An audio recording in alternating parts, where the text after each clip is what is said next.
All right, this last section is talking about inverse functions. So it's the idea, I don't know if you remember the donut example where we had three different kinds of donuts. I'm forgetting the values, but let's say one was $1.59, one was $1.99, and the other one was $1.99. Let's just say this was powder, this was jelly, and this was chocolate. In this case, this would not have an inverse, because if we put in the price of $1.99, it would map to both of these options. So now we're talking about in other functions, can we take the inverse of it? So can we plug in, here a normal function, when we plug in the x value, we would get our y value. But can we put in a y value and find what the x value would have been? And the donut example was one where it doesn't work, because we would plug in the $1.99 and it would give us the values of jelly or chocolate, and that's not allowable. So here's one example where an assistant was asked to convert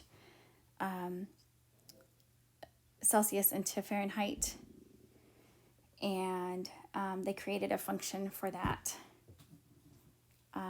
In that function, you could also have an inverse where you could go from Fahrenheit back to Celsius. So visually looking at it, typically the domain of f is all of our values of x that would make sense, and the range is all of our values of y that would make sense. Well, now when we're talking about the inverse function, this would be called the f inverse of x. And then one important thing to note is that don't treat this like a typical exponent. This is not the same as saying 1 over f of x. I know that's tempting, but in this case, it's actually swapping out your x for your y. So it's not 1 over f of x. So make sure you don't get that confused. But so back to the inverse. So now when we're talking about the inverse, this domain of the original domain of f, which is all the x values, is now the range of f inverse. And then what was the range of the original function, all the y values, is now the domain of the inverse function. So looking at these, do you remember we briefly talked about doing a horizontal line test to find out whether a function was 1-to-1, which means it has an inverse? Well, these would both fail that horizontal line test. But what if we separated this into two different graphs, into two different functions? So this one operated on 0 to infinity, same here, 0 to infinity, and then the other was negative infinity to 0. In that case, it would pass the horizontal line test because it would only hit once. So as long as we restrict the domain, these are, we can get an inverse for these. So here's the first example of G inverse. Let's see. So G inverse of x. And in this one, they want you to find out what the value would be, the G inverse of 3. What would that value be? So think about when we had G of 3 equals what?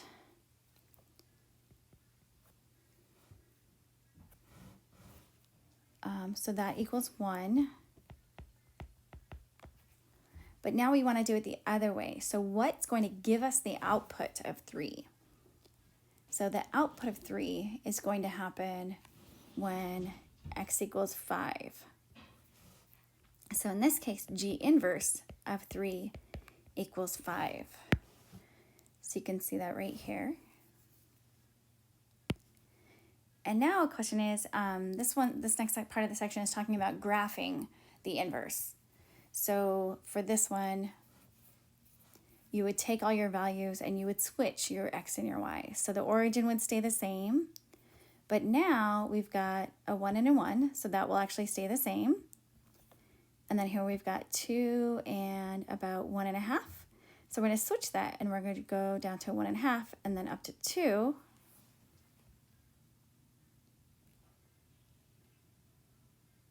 So it's going to go right about here. Sorry for that extra dot. Let's do a big dot.